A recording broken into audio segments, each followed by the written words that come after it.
United States of America and to the republic for which it stands, one nation, under God, indivisible, with liberty and justice for all. Thank you. You join me for a moment of silence for men and women in uniform.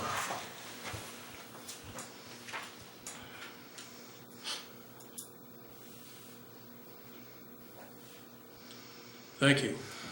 First order of business, elect the chairman for the next year. I nominate Steve Filbert for chairman of Board of Selectmen. Second that. All those in favor?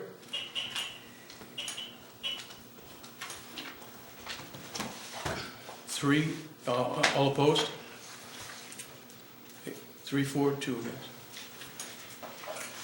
Elect the vice chair. I nominate Donnie Nuttall for vice chair. Second. All in favor? No opposed. We're going to continue to do date and time of selectmen's meetings Monday at 6 p.m. Anything change on that? We're all good? All right. Very well. Notification procedures for special meetings. Typically, it's 72 hours for a special town meeting, 3 days. But there will come time where, or there might become a time where we have to do an emergency one, in which case we'll give you as much notice as possible. That is in the policy. Rules and procedure for selectmen's meetings, Robert's Rules of Order. Need a motion to adopt Mr. Robert's Chairman, rules. I make a motion we adopt Robert's Rules of Order for selectmen's meetings. Second. Any discussion? All in favor? Town policies. Everybody looked at them, signed the papers? Any questions on them? Concerns? Additions? No? We'll give the papers to John or Tricia at the end of the meeting, and all the signed documents, please. Be good there. Under elected officer training, there is a training course. Ethan and I, who are newly elected, need to do another training course, or me another one, and Ethan the first one. There's one available in August 28th in J, from 4 to 8:30. It's in your paperwork there. But that's one Mr. available. Chairman, I did look that up. If I miss that one in Big October, is that a problem? Okay, because that's usually the time our family takes our vacation. I'm not sure if it will be. I may be able to make it. It's also available online if you want to do it. Okay. Okay? They usually have them throughout the state all year. I just didn't know if it was mandated that it had to be done. Within the first year, you Okay. have to have the right to know law. But that can be And done then the online. municipal officers workshop, that's for your benefit as a newly elected. All right, if we could move to the next agenda page. I think there is no executive session right now. Number 2, adjustments to the agenda. We have a Wright Pierce adjustment. It's going to go under new business.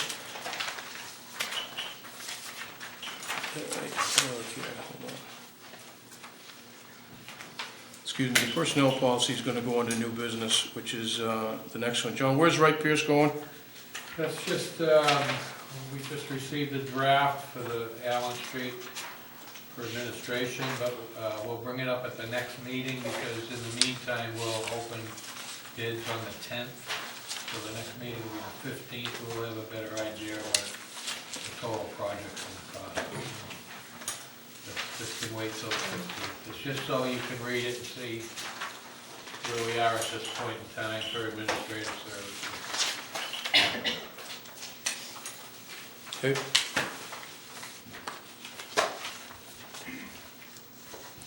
Anything else, John? No? Okay. We have revision energy solar array presentation.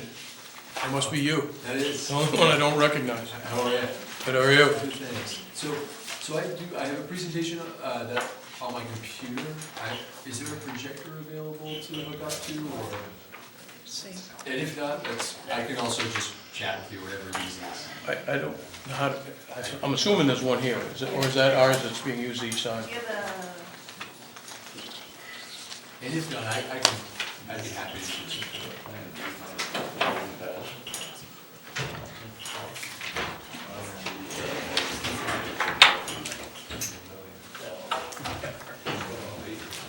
So they use ours each time they go?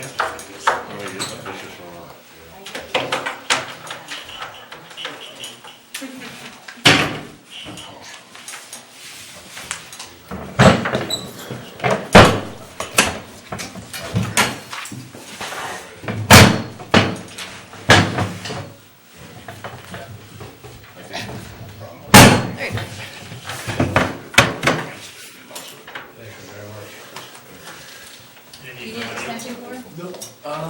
No, it should be all set. That's perfect. You need an extension? Yes.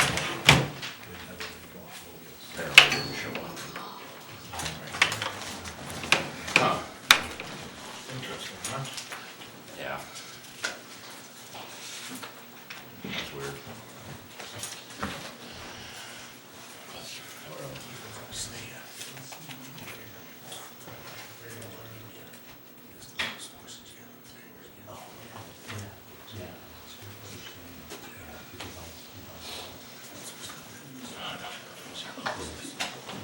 Why so long?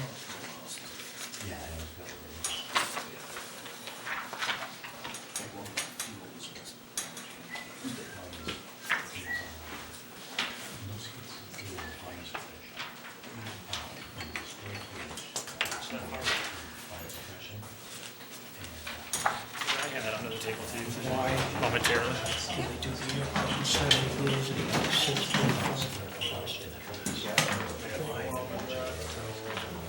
The big street, I can't imagine. Well, I think a lot of it's gonna have to do with the sewer and water lines. That just seems outrageous to me. 6 I months. think the water lines are probably wood. Oh, thank you. Does it work? Awesome. Yeah, that's perfect. Thank you, sorry to make you guys. Well, that's all.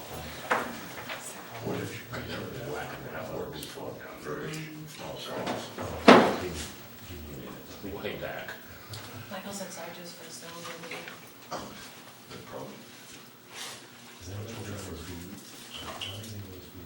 He has a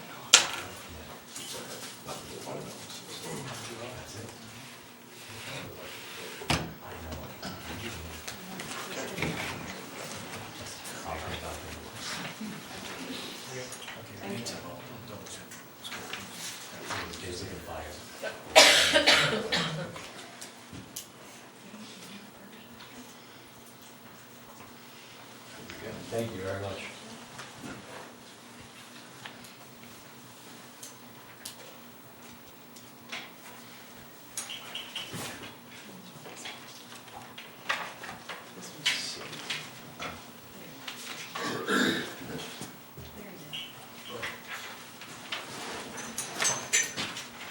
Does that look all right for you all to see?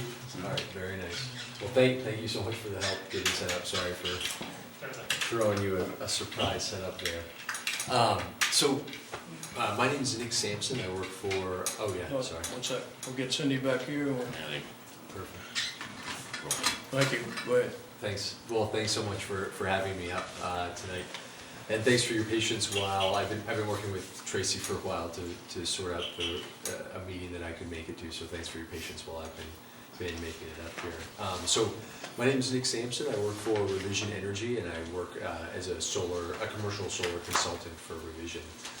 I grew up spending a lot of time in the Rangeley area. It's one of my favorite places in Maine. So I was very excited to hear from Cindy that you're considering solar, and excited to try to make it up for a meeting. So this presentation basically provides a brief introduction to solar, and then an introduction into a financing arrangement that local municipalities can use to finance solar at no upfront cost.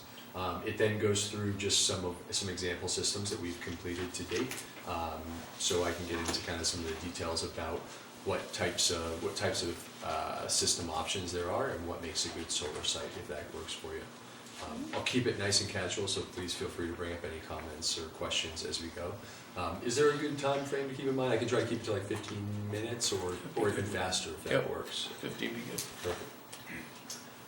So, just, this is one system that we completed back in early 2018 for the town of Mount Desert. As you can see, it's a flush-mounted rooftop project, a nice project for Mount Desert. And as a brief introduction just to Revision Energy, so we are an employee-owned solar company. We were started back in 2003 in Liberty, Maine, and have since expanded to South Portland, 2 locations in New Hampshire, and 1 in Massachusetts. I started about 4 years ago, and we had 80 employees, and as you can see, we're now up to 250, which has been really exciting. Since 2003, we've done more than 8,000 systems across northern New England, and all of that work is carried out by our in-house teams of engineers, electricians, designers, and installers. And so this is one of the biggest things that's happened with solar energy over the past decade. So the yellow curve of this graph shows how the cost of solar has dropped by roughly 75% over the last 10 years. And that has led to widespread adoption across the country and the planet, which is represented by the blue bar graph on sloping up to the right there. Solar was falling the cost of solar was falling at an even faster rate from like the 1970s and 1980s when it was really high cost to install. So this has all been very exciting. And while it's great that the cost of solar is at an all-time low today, we still do get some questions about whether or not we have a good enough solar resource to make this technology really viable in the region. Certainly a popular question once we've had weather like we've had for the last 2 months or so. But despite our maybe longer springs and colder winters, we actually, while we might not have the same solar resource as the French Riviera, we share a similar latitude to some areas of the Mediterranean. We actually have a comparable solar resource to Houston's. And we'd really like to compare our solar resource to that of Germany's. So on an annual basis, Maine receives roughly 30% more sunlight than Germany does. And why that's important is because Germany has been a worldwide leader in solar energy installations per capita to date. So they've actually seen, as this slide shows, they've seen situations over the last few years where they're meeting 100% of their energy demand with the combination of solar and basically with clean technology, so solar and wind. Some really sunny days in the southern part of the country and some really windy days in the northern part of the country. So we see this as a great example of where we can go with this technology in the area. So the major components of a solar energy system are the panels, of course. So you can have the panels up on your roof or in a field on a ground mount. The panels are very robust, very simple products. So they're made of tempered glass and they have an aluminum frame. They're built to withstand hail that's about 1 inch thick in diameter. And the systems are always built to withstand basically the wind load of the area, so usually hurricane force winds. The panels produce direct current electricity, and that is sent to the inverter system, which converts the direct current electricity to alternating current, or AC, which would be compatible with the home or the grid.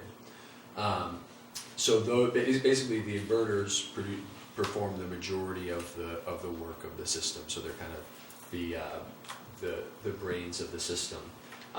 The panels come with a 25-year production warranty, but studies have found that they'll last 40 years or longer.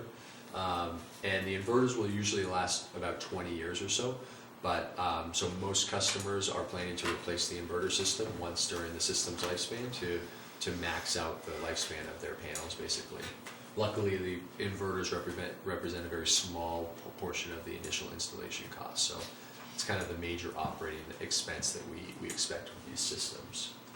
You'll notice that there aren't any batteries or anything like that included in this slide, so these are the 2 major components, and the reason that batteries aren't included as a major component is because about 99% of the systems that Revision installs are grid-tied. So the way a grid-tied system works is, as its name implies, it's still hooked up to the grid. It's hooked up to a building or an electrical service that maintains contact with the grid. And the way that system works is when the sun's shining, that solar array will, of course, produce electricity, and it will send it back to basically into the building where that array is installed. So when the sun is shining and solar is being produced, the solar feeds on-site demand first. If the solar array is producing more than you're using on-site at any given time, that excess generation just flows back to the grid through your meter, and the utility keeps track of excess generation and gives the solar customer a credit for every kilowatt hour of solar that's sent back to the grid. Then at times when you're using more than you're producing, like say at night or on a cloudy day, or when there's snow cover, you simply draw off the grid like normal, and those credits that you've built up with the utility are then applied to your bill to buy down your bill at the end of every month. Credits are good for 12 months, and they're rolling, so they'll roll into the next calendar year. And the utility uses the oldest credits first, so it takes a while to lose them, but if they do reach their 13-month age, they will expire. So we always try to size a system to offset about, say, 95% of a customer's energy use or costs. Most customers in Maine, if you're offsetting most of your use, will build up solar credits in the summertime and then draw off of your credit bank in the wintertime, basically. Any questions so far about how the systems work? So another driver for solar installations over recent years have been a couple of federal tax benefits for solar installations. So commercial and residential customers can take advantage of a 30% tax credit right now. That's scheduled to sunset starting in 2020, but it's been a big driver for solar. And then business owners can apply accelerated depreciation to that 40-year asset, so they can depreciate it in year one and see roughly another 20% savings or so through that.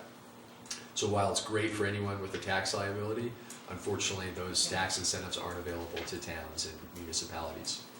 So that's where something called a power purchase agreement comes in, or we call it a PPA. This was basically developed to help non-tax paying entities like the town of Rangeley indirectly take advantage of those tax incentives. A nice benefit is it involves no upfront cost to the town. And it typically has a more favorable cash flow for municipalities and nonprofits. So revision, we've been working with PPAs since 2010. Our first customer was Will Hinckley School. And what a PPA involves is, rather than the town financing a system through either cash or a bond, an investor would finance it on behalf of the town. So they would pay the upfront cost, and then during the power purchase agreement, which is usually 25 years, they would own it and operate the system. They'd have insurance on it, and the town's responsibility would be to basically pay the investor for all of the solar generation. And ideally, the town would be paying the investor a discount on its solar generation to what it currently pays for electricity from the grid. So the goal with the power purchase agreement is no upfront cost to the town and immediate savings on your operating expenses. I mentioned that a PPA has a 25-year term. There are opportunities to buy out early if you want to acquire ownership of the system. So you could buy out as early as year 7, and then you'd have multiple opportunities to buy the system after that. And that would be at a discount to what the initial installation costs. So it would be at fair market value, and over time the fair market value of that system is going to go down. Any questions on the power purchase agreement or how that works? How many towns do you currently have power purchase agreements with? Yeah, I'll skip ahead a few slides. So this is a list of the main towns that we have worked with. There are a select few on here that have not financed it through a power purchase agreement. I think they installed projects back when there was a grant. There were grants available through Efficiency Maine, like Gorham, and I think actually Gorham's the only one on here that. Town of Sebago bonded their project, and the city of Belfast has done 3 projects with us. 2 of them were PPAs. One they bonded. So the majority of these customers have done power purchase agreements, have financed their project through a power purchase agreement. And so basically, this graph works through what the cash flow would look like for the town for if you wanted to do a PPA with an early buyout. So basically, the yellow curve compares the PPA to the outright purchase.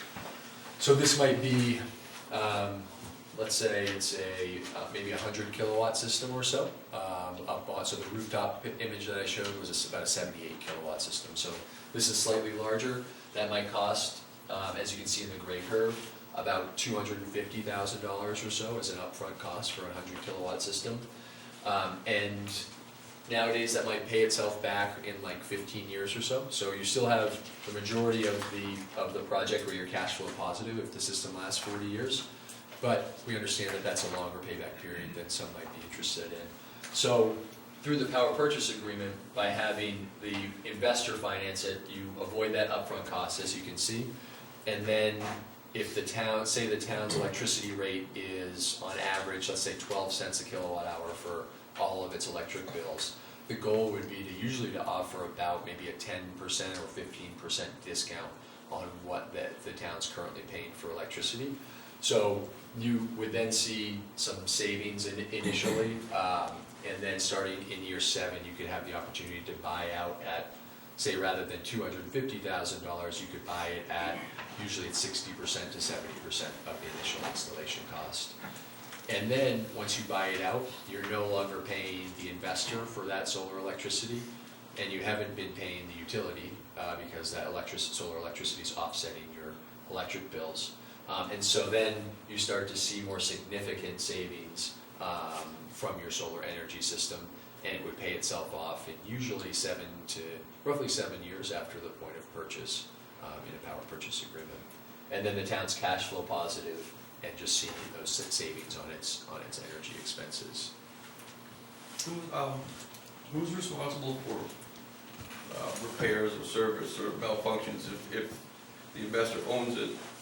Is he, she, them responsible for fixing anything while we're paying them back? Yeah, great question. So they are. While whoever owns the system basically is responsible. So the investor would be while they own the system, and then the town would be if it acquires ownership of the system. So so that's exactly right.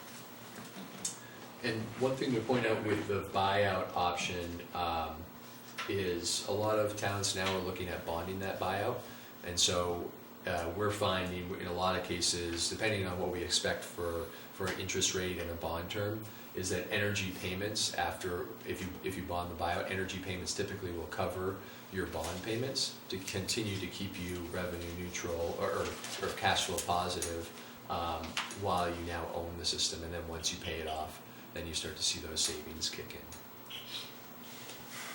So this graph just shows another way to look at the savings opportunity. This shows basically the cost of not doing anything to offset your electric bills on the left, and then the savings opportunity in green with the all-in cost of that power purchase agreement in yellow there. And this is one other way that we look at the savings opportunity. So we take basically the cost of solar under the 3 scenarios that you can see on the left. So a PPA with an early buyout, a PPA that's taken to its 25-year term, and then the outright purchase of a system. So we take the all-in cost and then divide it by how many kilowatt hours we expect a system to generate over 40 years to give you the cost for every kilowatt hour, and we compare that to what typical rates look like today. We haven't done a full load profile for the town of Rangeley, but most municipalities, I'd say, have a rate that ranges between 10 and 14 cents or so right now per kilowatt hour. And so, just to give you an idea of who the investors are that we work with, we have some national investors that we work with that are basically finding kind of mission-driven investors who want to finance in the clean energy sector and using that for larger projects. And then for kind of smaller projects in say the 50 to 250 kilowatt range, like this 80 kilowatt project for the Bristol Consolidated School, we work with local impact investors that are usually from northern New England to finance these projects. We're basically willing to take a lower return than most investors that you are more commercially motivated. And so here's that list of the municipalities that we have worked with to date. This list is growing pretty quickly, so there might be a few that are left out here. But just to take you through some of the projects and system options, this is another flush-mounted array on a pitched roof. So the first two systems you've seen are on metal roofs, so we install quite often on standing seam metal or corrugated metal. And we also install on asphalt, which you'll see in a second here. But with these flush-mounted arrays, the panels sit about 3 to 4 inches off of the roof, and they sit on a racking system or a rail system that serves as the backbone of the array and the structure of the array. And the reason for basically the spacing between the roof and the panels is just for airflow, just because electronics perform better when they're cooler versus really hot and baking in the sun. And so this is probably our most common installation to date, are basically flush-mounted arrays on asphalt roofs. So this is a great solar roof for St. Dominic down in Auburn. Here's an in-progress photo of, you can see the rail system going in, and the panels being laid down on the top for, this is for the town of Sebago. And then we also work with flat roofs, which are not included in this presentation, but that's another option where you would have basically a ballasted racking system on a membrane roof, and the array would be pitched at about 10 degrees. And then another very common option is a ground mount system. So usually ground mounts are great because you can basically, if you have a lot of space, you can choose the perfect orientation for the array and perfect pitch. And so we'll basically orient them at 180 degrees true and pitch them at about 35 degrees or so.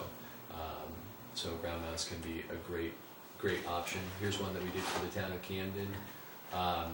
These include, this is for Well Sanitary District, we use driven piles for the foundation. You can see kind of in the profile there of the array, there's one pile. It's about 14 feet long, and we drive it about 7 to 8 feet into the ground.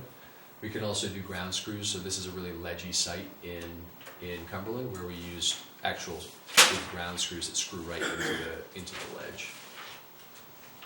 This is the first capped landfill to be developed with solar in Maine. As you can see, since we can't penetrate landfill, we use ballast blocks for Belfast. This was the second landfill that we worked on, so a little larger scale there for South Portland. And here's the third for Portland. One other option, in addition to doing something just for the town of Rangeley, is you could look into, or we could help you identify a site and pair with other municipalities where you're looking at something that's off-site and remote, but still offsetting your bills, and basically that ideally takes advantage of economies of scale with a larger project that's ground-mounted and remote. So that's another option that recently became available through some new solar policy. And so this is just to conclude the presentation. This is our first PPA customer that we worked with, Goodwill Hinckley School, and this is their then president Glenn Cummings saying that every cent that they save through their power purchase agreement is going to scholarships for their students, and that's their biggest win. And so this just kind of comes back to why Revision started working with power purchase agreements. We basically saw a lot of mission-driven organizations that wanted to do solar but found it challenging due to what the costs were then and no real incentives, and that's why we kind of got into working with these power purchase agreements. So, Are all the panels the same, basically? Because I see some of the arrays are different size, but the kilowatts are a little, it doesn't seem to... Yeah, so they're kind of always improving as far as efficiency goes, kind of steady, I'd say 5 to 15% improvement in efficiency each year. The ground-mounted panels are also taller, so you have the two different types of panels are kind of most common are 60 cell, so they have 60 individual cells. You can kind of see them in the panel, and those are typical for rooftop projects or 60 cell panels. Mm-hmm. Then 72 cell panels, like you can see here in the ground mount, are a little taller, and they have more square footage and more power output. But mechanically, they're basically all the same. Yeah, they're all very, very similar. Yeah. Okay. Yeah, a bunch of different manufacturers, different warranties, and technically they differ in kind of how they put them together and everything like that, but all very similar. Yeah. Yeah, my point is kind of, can you get different ones and have less of them and produce the same amount of electricity? Yep, you could go with like a really high efficiency panel. Okay, that was my question. It's gonna be higher, usually we find that the higher efficiency panels don't make up for that higher cost through the higher efficiency, if that makes sense. So, Yep. okay. Great, so I'd be happy to, if questions come up or anything like that, following to this evening, I'd be happy to answer questions through Tracy or anything like that, so thank you so much for having me. We have a question behind you. Mr. Booth. No, I don't need to use you, but why would we consider PPA funding available through It sounds like a lease rather than a, So, finish the question? if we have funding available to us in other sources, why would we need an investor? Yeah, I don't know that we do. And I have not We certainly seen- brought it up. The city I've not asked them to seen- come and give us a presentation. I've not seen yet the life expectancy, the cost of the game, and the offset. I mean, at some point, we gotta look hard at what it's gonna cost, what's it gonna produce, how long is it gonna last, and what do we pay? Because if that all doesn't work, it doesn't work. If you show me a positive cash system in 10 years without an investor, I'll give you a call. We don't need this guy. I'm saying, Go ahead. Oh yeah, so one thing I should have mentioned is so we lead with the power purchase agreement because we found it to be so popular for municipalities and towns. right, because of cash flow, but in this case, I think we have an opportunity to have the FAA assist us in this cost. Awesome. Yeah, Let me just interrupt. This is for, the discussion isn't solely around the airport in this. This is for the entire municipality. Okay, Okay, that's why this presentation is here in front of okay, I us. thought it was the appropriate, so even so, we should look at the cost of installation by an installer to the offset of the gain over a 10 or 15-year period, and find out, maybe we want to finance this project ourselves. Typically, a leaseback or an arrangement like this is all good for the applicant, not good for the person. Go ahead. yeah. So we're great with that. We're indifferent to how you finance it. So if you would wanna buy it outright or pay cash, or bond it, that's great. We just have found the PPA to be most popular and can kind of lead with that. So that I think, and we can also provide information so you can evaluate all those options. And what would be involved to get into those next steps would be to look at your energy consumption and look at specific sites available, and then we can put a full proposal together to provide some actual So numbers. that you can if you review. get together, and it's not for me to ask, but typical in this line of the equator, for each half acre of solar, what would it typically generate in a 12-month period? Yeah, absolutely. So, and it depends all on a lot of variables like I got exposure. weather, I Yeah. got to understand that it snowed for a month, I got that. Yeah, assuming a really, really good site like you have. Say that you had a 60% site Yeah, that was gonna produce 60% of the time with daylight. Yeah. A formula of such that, and for each half acre, what's the outbound revenue? yeah. So I can do some quick math just to give You you. don't need to do it now, get it to the selectmen, I Okay. just think it's something that. Larry, Yeah. let him answer, because that's interesting to us too. Yeah, absolutely. So you can usually fit, let's see, on a half acre.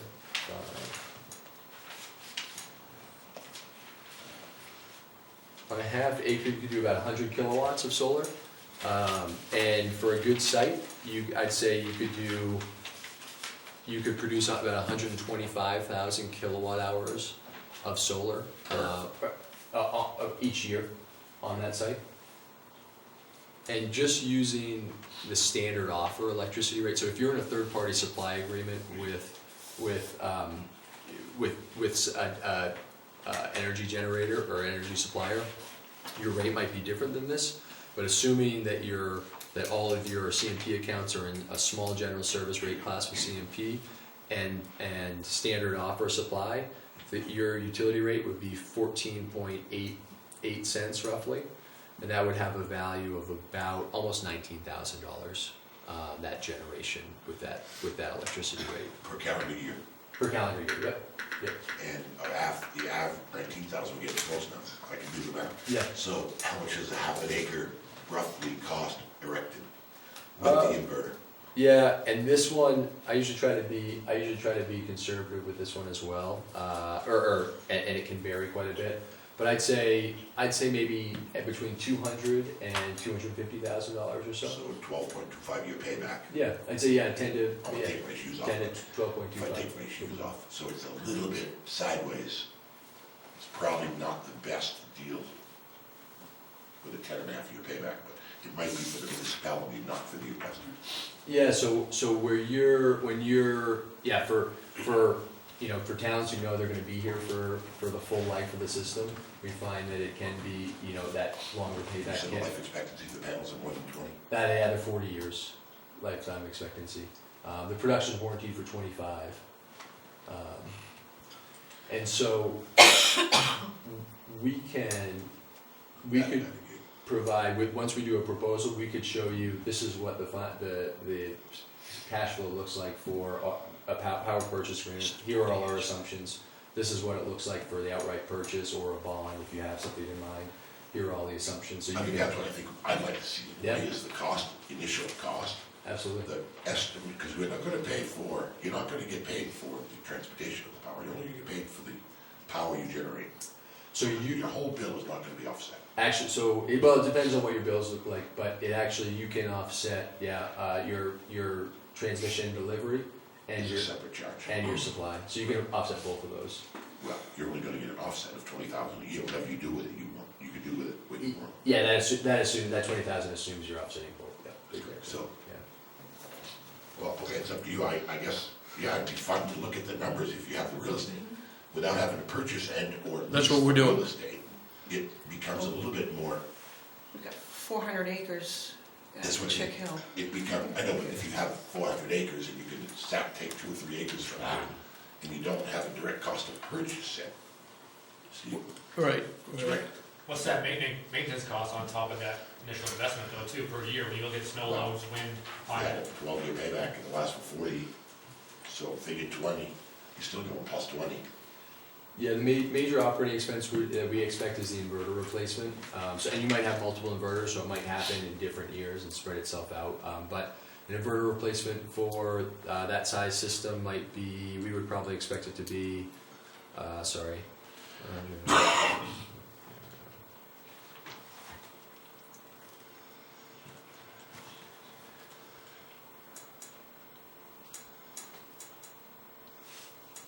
maybe $6,000 or so.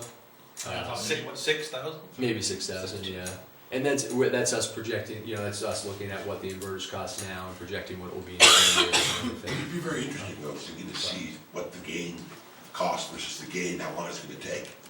Yeah, I mean, solar's been in the news all over, all over the state, especially since Governor Mills came on board and she's, converting solar Do you left and know right. if you can make more than you generate? So, I'm sorry, so can I create more of a central main power than I use?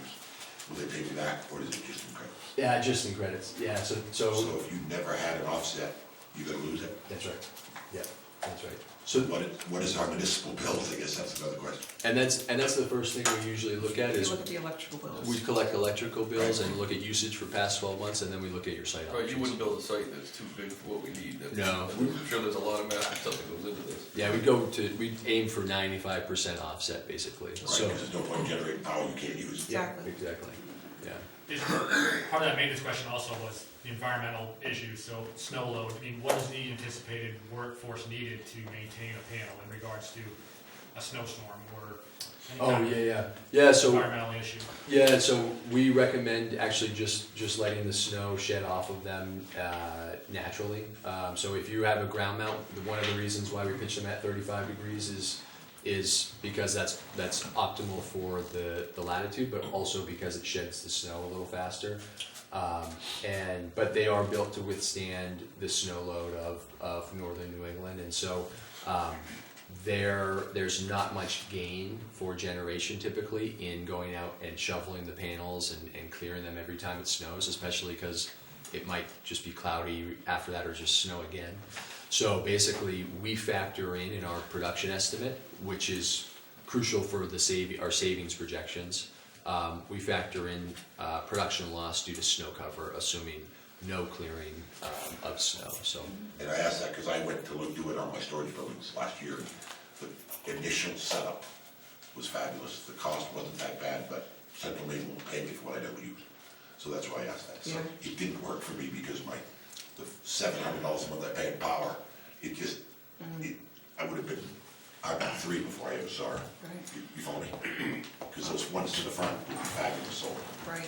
What's the northernmost, the northernmost snowiest town in Maine that you have one of these? Because having dealt with this stuff over the years, I think it might have been this past winter, you could see snow on a standing seam roof. It's been there since Christmas. It might be March. Because we might get a stretch of 10 degrees, it might be 20 below zero for 3 weeks. Yeah, yeah. And the snow never leaves, Yeah, so, like it does in southern Maine and central Maine. yeah, Or 20 miles south here. yeah, yeah, definitely. So, we have, I know we do have some systems in the Rangeley area, I think mostly residential, so I Yeah, I've don't, seen a couple of residents. yeah, but we've done projects for ARC over in Kingfield, so we did a big ground up for them, but we also have done, we've done about 3 systems, big, larger systems up in the Caribou area, and Presque Isle area, and they had quite the winter this winter, Yeah. so we were finishing up a couple of projects in December this winter, and it was pretty snowy. But, yeah, so we have quite those 3, and then some in the Kingfield area that we can look at. Who's your biggest competitor? So we have some competitors that are smaller size, that are in-state. I don't know in this. Municipality-wise, In I'm not this- interested in residential. Yeah, in this area, I'm not sure who works in this area, but I'd say for up to like, maybe 500 kilowatts, we have some local competitors that we might see, kind of spread across the state, and then for larger projects, we'll see people come in from out of state, usually, so. So the question is, for $250,000, what, 100 kilowatts, something like that? Yeah. What is that power? Yeah, so basically, it depends on where it is, but where the power goes would be to the facility where it's located, and then you probably back out to the grid and you get those credits. And then what it offsets would be your all of the up to all of the bills that the town of Rangeley owns with CMP, or that it wants to offset. So other than streetlights. The sewer treatment plant is probably our biggest user of power, I would imagine. Yeah, so So, would an array of 100 kilowatt, would that, I have to look at the bills, so. obviously, but yeah. Probably not for a sewer treatment Okay. plant. Usually we're probably getting into like a 500 kilowatt Okay, or so. that was my question. Yeah. But that's actually kind of helpful, because then you're taking advantage of economies of scale as you expand the system size, basically, so. Don't confuse yourself, Phil, because it all goes to CMP and it comes back to a credit. Yeah, I just So wanted to know you'll never get all of your bill back. Just transfer. what $250,000 actually got us for Yeah. running whatever in a run. Yeah, and so it's tough to say because Well, usage. 500,000 for the sewer plant, which you guys have built them in for sewer plants. Yeah, yeah. That was kind of my question. But sometimes we can offset all of their load with, like, say, a 60 to 70 kilowatt array. So it just kind of depends on what you have for usage. Yeah. Well, in conjunction with what Donnie's saying, so when you say sewer treatment plant, our biggest pumps are up there, and our spray guns and all that stuff, but then we have 4 pump stations around town, so those Yeah. only take advantage of credits, not direct power, correct? So the sewer system is perhaps the biggest consumer, but not all of it Yeah, the is pumps. in the general area. The rest of it would just have to use the credits to get any benefit at all. Yep, that makes sense. But just take it off the bill. It was extra. Right. Yeah. Right. Yeah, Anyway. exactly. Any more questions? The only question I have, Steve, is I think that's wrong. I think it all goes to CMP to have to come back. You don't get to run the sewer plant with your energy. I don't think that's true, is it? So it depends on where you install it. So if you installed something at your facility, it depends on how we tie in. So if we do a big ground mount somewhere in a field that's far away, we would just install a new meter, and it all goes out, like you're saying, right out to the grid. So we did an installation for Kennebec Sanitary Treatment District down in Waterville, and we tied right into their facility behind their meter. Yeah, with another inverter. Yep, with another, yeah, so we had our inverters, and then we went through a combiner panel, and But then, in a perfect world, you're just gonna sell it to Central Maine, and Central Maine's gonna sell it back. That's not what he's saying, can you No, have an answer? I know that's not what you're saying, but that's Yeah. perfect. There's two locations that have been bandied about amongst the board now for, 4 or 5 months. One is at the airport, and the other one is at the sewage treatment plant. That's where there's available property that doesn't need to be cleared, et cetera. That's why I think it's difficult to do what he's saying. I don't think it's easy to direct feed the sewer plant. You've gotta have constant amperage and voltage coming from Central Maine Power. So you're just easier to sell it to Central Maine and buy it back and take the credits. Well, we've agreed to allow them to do a proposal for us, so that's what we're gonna have them set up and then run from there. yeah, so depending on what equipment exists at the sewage treatment plant, it could be actually a lower cost to be, so the inverters are equipped to manage kind of what power they're receiving from whatever service they tie into, and they can deal with that, so no equipment is hurt in operating the solar electric system. And if you can tie into an existing service that doesn't need any upgrades, that can be more cost effective than having to drop a completely new service for the system. So it's all stuff that we definitely would evaluate in a site visit, so. Are you gonna leave us some material? So I believe, I emailed Tracy with some material. We got some in our packets, basically a presentation. Yeah, and a list of customers. Yep. And what I can follow up with, if it's all right, is I could email her basically next steps and kind of a pre-screening for sites. I have a sheet that just is a pre-screening for sites, if that works. Okay, so the material I'm looking for is not this presentation that you've given us here, but what the steps are that we're gonna have to take so we can, gentlemen, just, we'd like to finish up here. So we can find out what steps we need to take from this point forward. Perfect. Because we have a couple of different, as I was suggesting earlier, a couple of different scenarios. Yeah. One is working with the FAA, Yep. and the other is working for the town. Yeah. And there's the school, obviously. Yeah. So the first step, and I'll send a follow-up email to Tracy if that's all right. Is that easy Yep. for her to send that along? Yeah. So, but the first step would be to collect electric bills from any of the accounts you might want to consider offsetting with solar. We can put a full summary together, and that's good to have that kind of full view of that. And then also providing any site options that you're considering. And then I think the third, so those kind of go hand in hand. And then the third or second would be to think about what the decision-making process would look like for the town. So if you want to put it out to an RFP, we would probably hold off on doing any response until that RFP is released. If you want to solicit bids individually and not go through a full RFP, but get competitive quotes, then we would come up at any time to do the site visit and start putting the proposal together.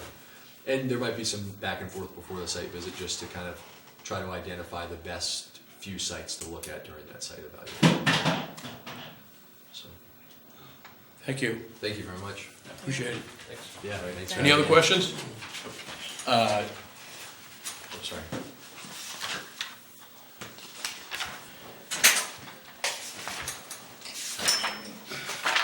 Appreciate it, Dick.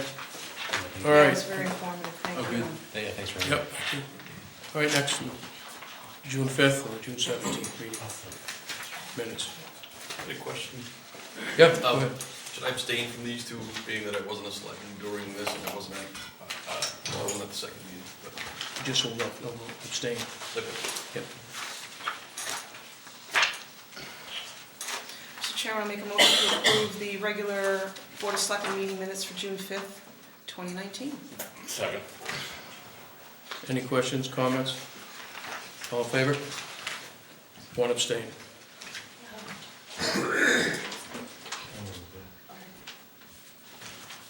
You didn't vote, Dave? I wasn't there. Oh, 3. 2 abstain. June 17th, please. Sharon, make a motion, we approve the June 17th, 2019 regular meeting minutes with any corrections or additions. Second. We all set with it? All in favor? 4, 1 abstain. Public to speak with non-agenda items. Nothing? Okay, I thank have you. one, Steve. Oh, The school board is missing 2 Rangeley school board members. It's I'll up to- fill you in. We're gonna appoint one tonight, Oh, lovely. and, well, we have them on our agenda for tonight. We'll discuss it and appoint. Just one, correct? Yeah. Rally the troops, get somebody else in the next meeting. It's worth a lot of points. There you go. All righty, anything else? Nope. Appreciate it. Boards and committees, 5, nothing. I have. Yeah? Over a year ago, we directed that the boards and committees should be taped, audio. We had a couple incidents where it would have helped on a couple of things. And I just found out that they're not taping them, all of them.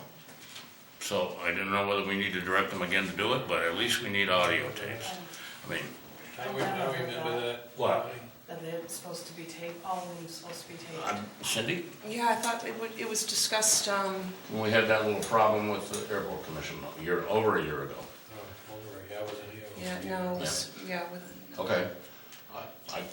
We had an issue about minutes. We wanted minutes, and we've been Right. putting minutes in your packet ever since. But minutes don't actually show the verbal. Entire part. meeting. Yeah. Right. Anyway, I wouldn't, like to have them taped, at least, audio taped anyway. Does that require a motion? Yeah. Yeah. We'll make a motion, we require boards and committees to, audio tape their meetings. Second? Any discussion? All in favor? No opposed. Thank you, Don. Move to consent items, disbursement warrants, AP warrant FY Mr. 19. Chairman, I make a motion, we pay AP warrant fiscal year 19, number 65, for $105,804.94. Second. Discussion? All in favor? Mr. Chairman, I make a motion, we pay AP warrant fiscal year 19, number 67, for $41,207.61. Second. Any discussion? All in favor? Thank you. Event permits, Forestry Museum Parade. Mr. Chair, I'll make a motion that we approve the event permit application for the Forestry Museum for their parade scheduled for July 27th, 2019 on Main Street. Second? Moved and seconded, Cindy and Ethan. Any discussion on that? It's all filled out, everything's good. Yep. All in favor? Thank you. Vendors applications, Rangeley Boosters. Mr. Chair, I'll make a motion that we approve the application for vendor's license submitted by the Rangeley Boosters, citing various items for sale at events such as the Blueberry Festival and possibly others. Second. Moved and seconded. Any discussion on Rangeley Boosters? All in favor? Thank you. Downtown Revitalization Reserve, Wright Pierce.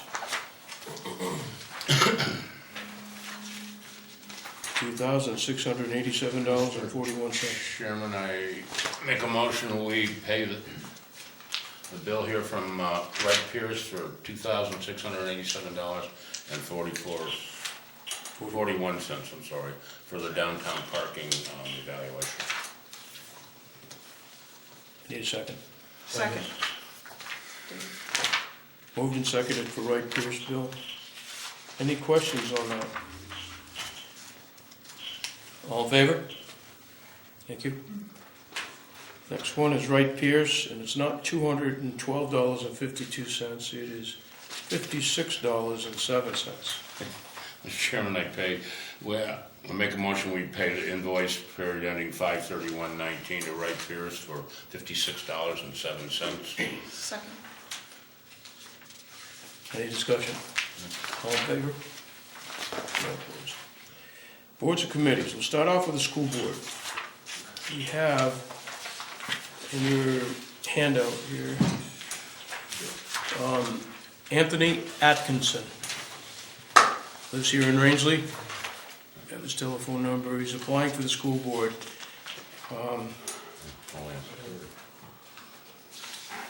Give us a second to.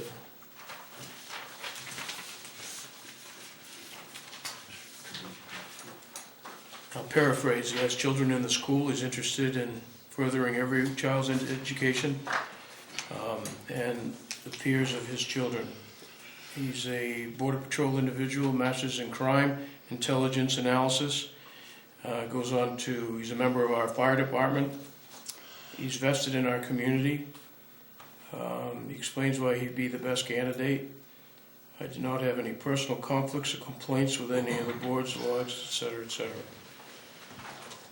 Mr. Chairman, I'll make a motion to approve the request for appointment to the school board from Anthony Atkinson. Second. What's the term? 1 year. 1 year? Correct. Thanks, okay.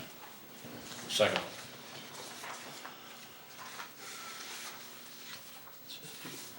One-year term. Any questions? Any questions from a sitting school board member? He's sitting in the school board chair. No. Just the spelling. Okay. Okay. All those in favor of appointing Anthony Atkins? Thank you. The chair. Got it. Don't make that mistake again. Next is airport manager. Mr. Chairman, I make a motion we appoint Rebecca Carmichael to the airport manager. Term of office expires June 30th, 2020. Second. Moved and seconded. Any discussion?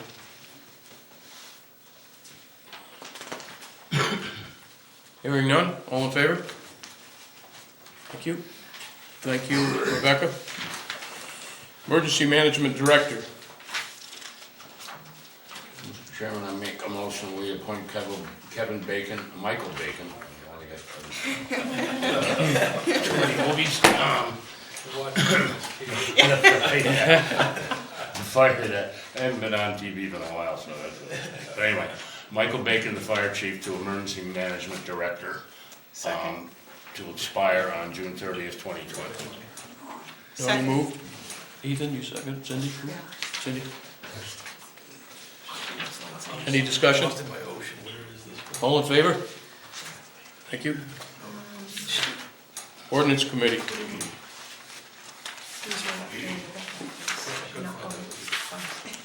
Mr. Chairman, I make a motion. Hold on. Ethan's not caught up. I'm lost in my ocean of notes. This is the next one. You there? Okay, Thank you. go ahead. Mr. Chairman, I make a motion we appoint Scott Wilson to the ordinance committee for a three-year term expiring 6/20/22. Second. Moved and seconded for Ordinance Committee. Ron and Dave. Any questions, comments? All in favor? Thank him. Forrest, please. Cemetery Committee. Mr. Chairman, I make a motion we appoint Alice Smith to the cemetery committee for a 3-year term expiring 6/30/22. Second. I love her thing here. Common sense, hopefully. Hopefully, yeah. All those in favor of Alice Smith? Thank you. Zoning Board of Appeals. Chairman, I make a motion we appoint Ryan Wilbur to the zoning board of appeals for a 3-year term expiring 6/30/22. Second.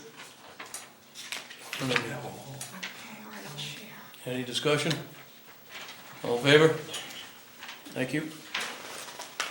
Let's see. Planning Board.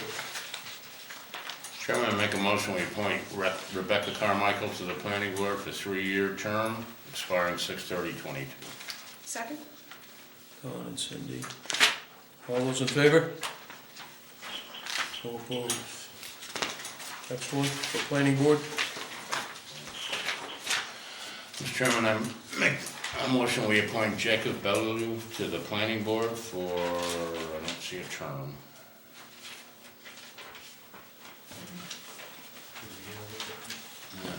It's a different form. Yeah, it is a different form. 3 years? Yeah. For a 3-year term expiring 6/30/22. I need a second. Second. Ethan, thank you. All those in favor of Jacob? Jake? Next for planning board, Brian Zenar. Mr. Chair, I'll make a motion that we approve the request for appointment to the planning board by Brian Zeiner. 3-year term, set to expire 6/30/2022. Second. Questions? Comments? All in favor? Furbished Trust. Chairman, I make a motion, we appoint Tracy Pitt to the Furbished Trust for a 3-year term expiring 6/30/22. Second? All those in favor? Tracy? Thank you. The next is we need to, disbursement warrant. The motion you'll see is in your packet. Needs to be read as submitted. Mr. Chairman, I'll make a motion that accounts payable checks shall be released to vendors by the following steps. The warrant being seen and signed by a majority acting individually and separately. If this first step is not accomplished by the next scheduled board meeting, the warrant shall be voted and signed by a majority of officers at said meeting. Second. Moved and seconded. Questions on this? Okay, all those in favor? Thank you. Next, you'll see the municipality of Rangeley policy on treasurer's disbursement warrants. We need to move this page, and then we'll sign it. Mr. Chairman, I make a motion that we approve the policy on treasurer's disbursement warrants for employee wages and benefits as presented. Thank you. Second.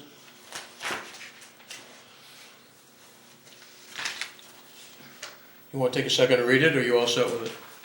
Everybody good? All in favor? Thank you. Next is municipality of Rangeley's treasurer's disbursement warrants for state fees. Mr. Chair, I'll make a motion that we approve the treasurer's disbursement warrants for state fees as presented. Second. Any discussion? Questions? All in favor? Thank you. We have a thank you note from a lady that's near and dear to my heart, my daughter-in-law, Kate Filbert. They brought a whole group of kids down to talk to the Star Ambulance, the Rangeley Fire Rescue, Chief French, and they sent us a thank you card with a whole group of kids saying, thanks a lot. Apparently everybody loved it. I want to thank the chief and all those involved. Appreciate it.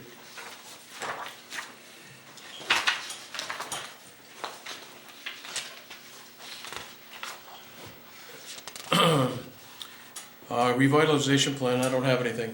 Anybody? John, you all set?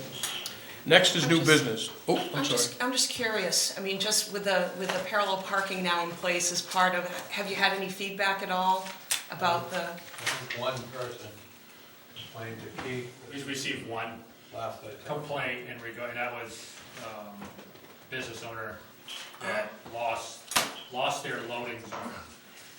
That was really what it was the safety zone between the handicap parking and the crosswalk. You mean the spot we pointed out at the public hearing? Correct, that was not supposed to be for loading and unloading. Right. In fact, it was, again, a safety zone. Other than that, like perception as for myself and maybe many others, that Main Street looks a lot cleaner. It's yeah. definitely a lot safer. We gained at least 6 feet of travel space. And I think other than that, I haven't seen any kind of incidents or suggestion that too many people are unhappy, other than it's a change. It's a We have to get change. used to it. What'd you lose? 4 net spots. Yeah. That's with that suggestion of 22-foot stalls, Yeah, with that buffer between, And you gain 6 feet in front of the booth there. correct. Yeah. yeah. Did you say, have something, Ethan? No, I mean, I always have something, but no. All right, Okay? I'm good with that. Anybody else have any comments? All righty. Keith, backstop relocation at Town Office of Recreational Field, we have a number here from Rumex, is that how you say it? Rummix. Rumex Fence Company. Want to tell us a little bit about what's going on? So, the field out back here, obviously we have a backstop in place. Part of the transition as I step forward, there's been dugouts in looming for about 3 years. Through my observation at first, they wanted to put significant size dugouts that are 6 foot, 6 by 16 with a pad. Given the current configuration of the field, they don't fit All right. where they were kind of required or wanted. So my suggestion was that we pick up the backstop and move it inward at least 20 feet to kind of have that, now you have that continuity and flow behind the backstop. So it allows you the concession area and the construction area for those dugouts. Now the dugouts have been donated between Villa Supply, Jim Williams, and Stevie Morrill, so that is at no cost to us. And I'd like to have these kids have those facilities that have been donated to those community members. Through that quote that is given for $9,600, which includes an overhang that will hopefully kind of stop some of those projectiles coming back and hitting cars, plus the moving of that backstop should also assist in that. So I'd like to have permissions to go ahead with Rummix Fence Company, which came highly recommended from those other 2 companies, given one, the location to Rangeley, or proximity to Rangeley. I'd like to move forward with him and get this. So we have money in the budget, right? Yes, part of that budget request was $25,000 for field improvements out back. Okay, I need a motion. Mr. Chairman, I make a motion, we approve this quote from Michael Deland of Rumnex Field Fence Company for $9,850. Second? Is Michael Deland from the furniture? Same guy? I don't believe so. Is that Family. Roxbury? Same family, probably. Any questions? Should be, maybe. Lots of glance in that area. Anyway. Yeah, John Every can corner. attest to that. Love it, Goliath. My grandmother was a Goliath. Oh, there you go. Any questions regarding this? All in favor? Thank you. Before we go any farther, Keith, I want to thank you publicly for what you did for the baseball kids this last week. I think it was a fabulous turnout, the bouncy house, everything that you did up there really shows a dedication to the children and the baseball program community. I want to thank you very much. Thank you. Did a great job. Can I add to that? Go ahead. This whole thing, I just want to say the baseball program back here, it's a breath of fresh air, because on a Friday night or whatever day it is, when my teenage daughters are like, hey Dad, we're going to the game, instead of sitting in their bedroom, they're coming up to watch a ball game and get a hot dog, just like things may have used to be. And the turnout you had last weekend, like the turnout they have every time they play a game, it's just a great program. It is. We had 70 kids this year, and I'm hoping the program grows. That's impressive. I want to bring it into the summer program next year, and kind of change a few things. Thank you. Thank you. John, would you be kind enough to talk over the first reading of this next? Yeah, You have the personnel policy in front of you, it's not in the book. yeah, I drew this up because I noticed in the personnel policy, the health insurance, and not very much discussion on there, but basically what it says is for all regular, non-union, full-time employees, the town will pay 75% of the health insurance premium. So as you know, the town voted to approve a budget request that increased the town share of the health insurance to 80%, and it also allowed for a 50% cost for the dental and a 50% for vision, and it also had in there an amount that pays 100% of the income protection premium for the 40% level of IPP coverage. The non-union employees will still have the option to increase the coverage to either 55 or 70%, paying the difference in the premium themselves. So in the red is what we wrote to try to accommodate for what has been approved in the budget and was approved during the budget process.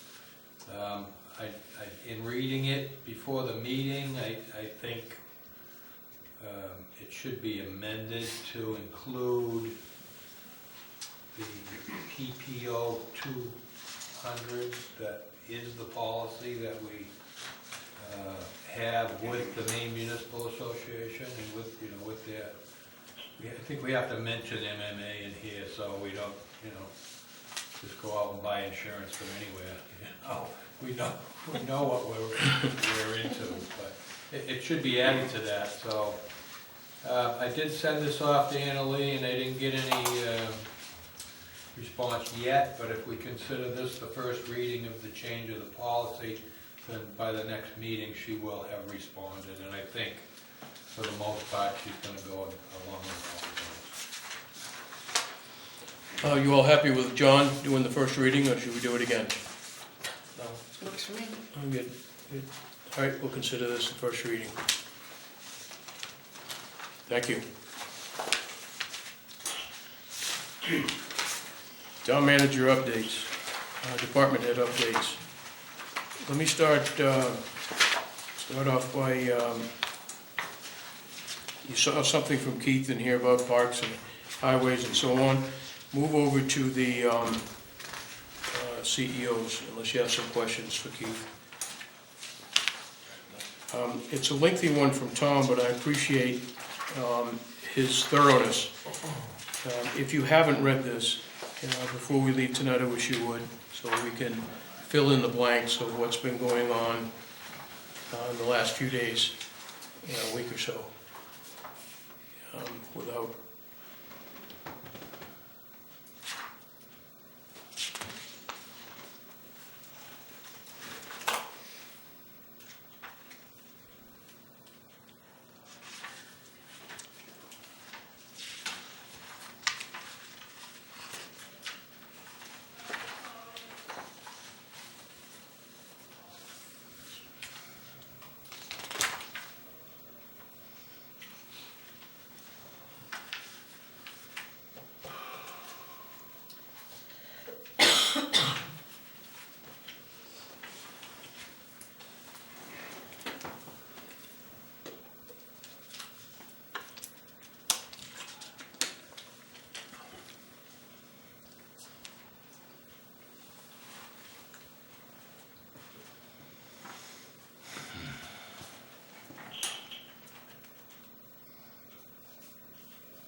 While you're finishing up, in the last 2 weeks, I have received no less than 26, well, exactly 26 phone calls regarding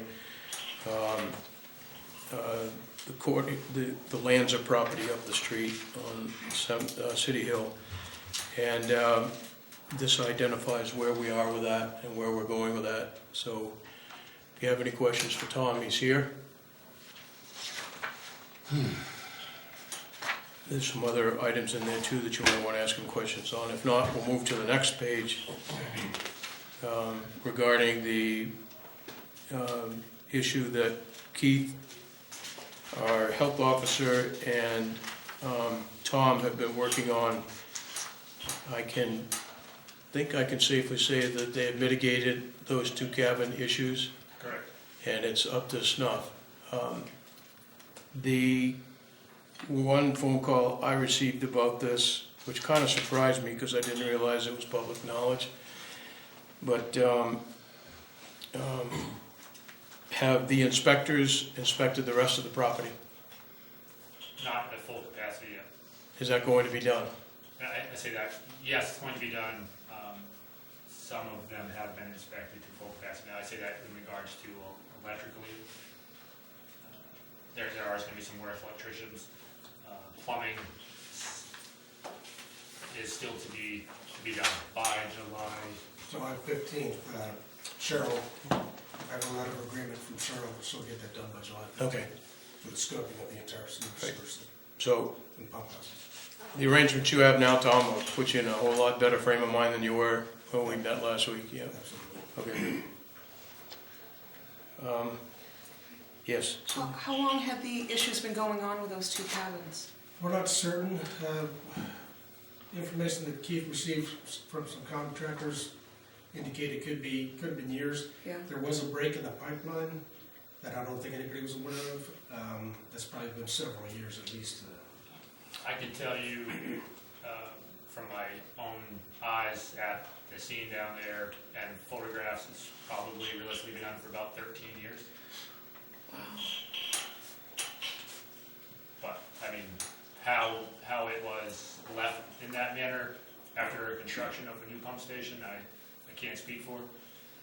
But I can tell you that our findings were proved otherwise, that it hadn't been connected for at least about 13 years. So, on top of the contamination level, with the amount of extra energy that is required for the plant to process groundwater has been significant to its own. Of course.